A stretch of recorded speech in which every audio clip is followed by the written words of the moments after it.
Commerce in simple way. तो आज हम पढ़ेंगे क्लास 11 की अकाउंटेंसी।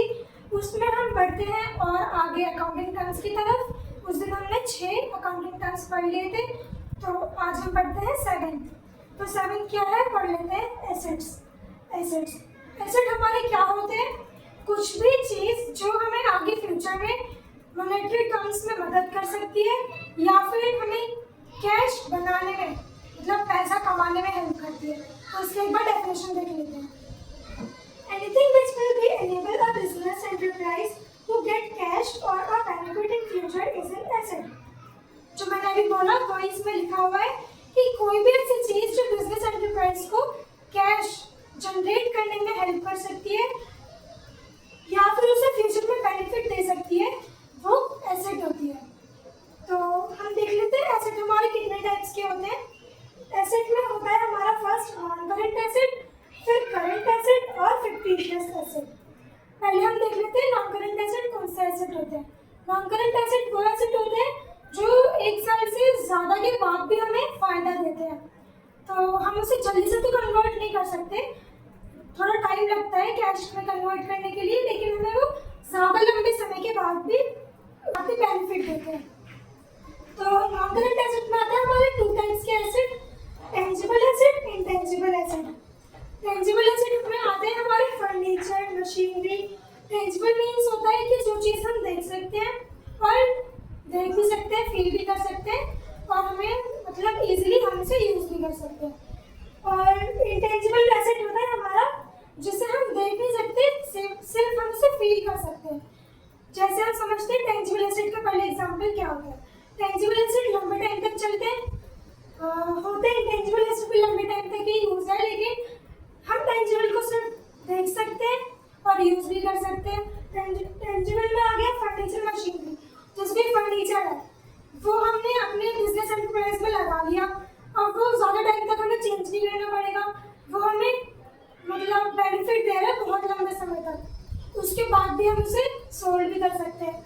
मशीनरी हो गई, अब मशीनरी हमारे एक बार हमने बिजनेस में इंस्टॉल कर ली, उसके बाद में हमें वो काफ़ी लंबे समय तक हेल्प करेगी पैसे बनाने में और मतलब पैसे कमाने में और नई चीज़ों को प्रोडक्शन करने में।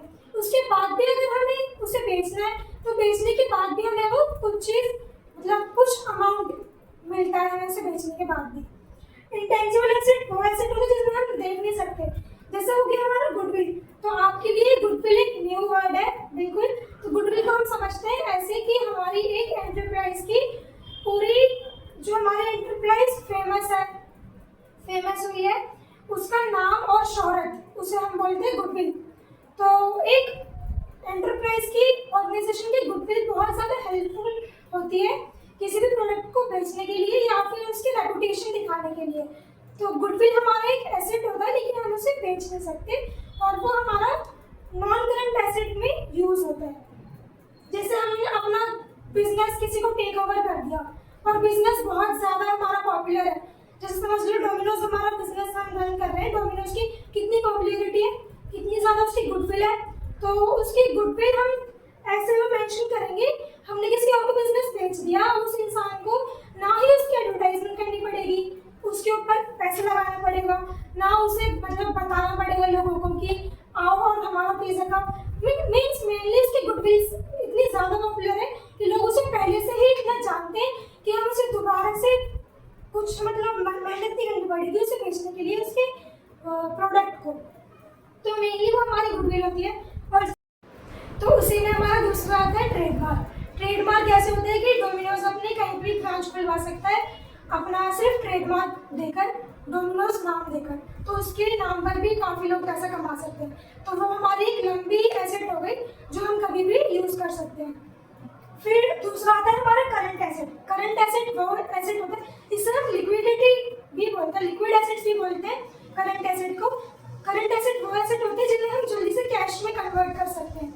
जैसे हो गए हमारे कोई प्रोडक्ट हो गया बिजनेस में, हमने लगा रखा है, हम सेल कर रहे हैं, जैसे मान लो टी शर्ट का बिजनेस है तो हम उसे ईजिली बेचकर कैश ले सकते हैं, करंट एसेट में यूज़ हो गया वो हमारा।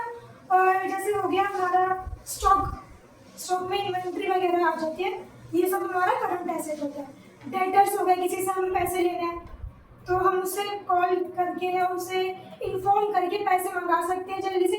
मतलब जो भी चीज़ हम 1 साल के अंदर अंदर कैश में कन्वर्ट कर सकते हैं वो हमारे करंट एसेट में आता है। तो थर्ड होता है हमारा फिक्टिशियस एसेट, इन्हें हम नॉमिनल एसेट भी बोलते हैं।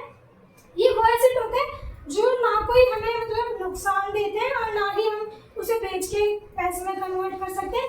हाँ, लेकिन हमें लंबे टाइम के लिए फायदा जरूर देते हैं। जैसे हमारे डेबिट बैलेंस हो गया प्रॉफिट एंड लॉस अकाउंट का, जब आप आगे जाके पढ़ोगे तो आपको समझ में आएगा कि ये क्या एसेट होता है। एडवर्टीजमेंट एक्सपेंस, हम इसमें एक बार फिर भी देख लेते हैं क्या होता है। एडवर्टीजमेंट एक्सपेंस जैसे हमने एक बार एडवर्टाइजमेंट दे दी अपनी टीवी पर, टेलीविजन पर या कहीं पर भी, उसका एक्सपेंस खर्च करा और वो लंबे टाइम के लिए हमारा हम यूज़ कर सकते हैं, लेकिन हमें उससे कोई प्रॉफिट नहीं मिल रहा। प्रॉफिट मिल रहा है मतलब फेम बढ़ रही है बिजनेस की, लेकिन कोई लॉस नहीं हो रहा। हम उसे बेच नहीं सकते, बस वो हमारा यूज़ होता है।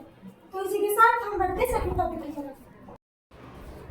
तो अब हम पढ़ते हैं इसका second term, sorry 8th term क्या होता है, एक्सपेंस। थोड़ी सी इसकी डेफिनेशन देख लेते हैं पहले। Expense is the cost incurred in producing and selling the goods and services. Expense वो होता है जो हमारी किसी भी प्रोडक्ट को सेल करने में कॉस्ट आई है या फिर उसे बनाने में कॉस्ट आई है, वो होता है हमारा एक्सपेंस। और अच्छे से इसे इस इनकम के पार्ट में समझते हैं। तो इनकम रीड कर लेते हैं। Amount received from sale of goods is called revenue. कोई भी जो अमाउंट रिसीव होता है किसी प्रोडक्ट को सेल करके, उसे हम बोलते हैं revenue. And the cost of goods sold is expense, और जो उसकी कॉस्ट आई है उसे बनाने में, उसे बोलते हैं expense of revenue over expense is called income. और जो हमने एक्स्ट्रा पैसे रिसीव करे उस रेवेन्यू से ज़्यादा, उसे हम बोलते हैं इनकम। अब तो इस पे एग्जाम्पल के थ्रू हम समझते हैं।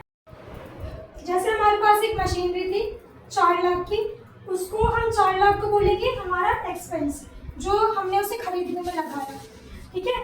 फिर हमने वो 4 लाख की मशीनरी 5 लाख में सेल कर दी, तो वो जो 5 लाख हमें मिले वो है हमारा रिवेन्यू।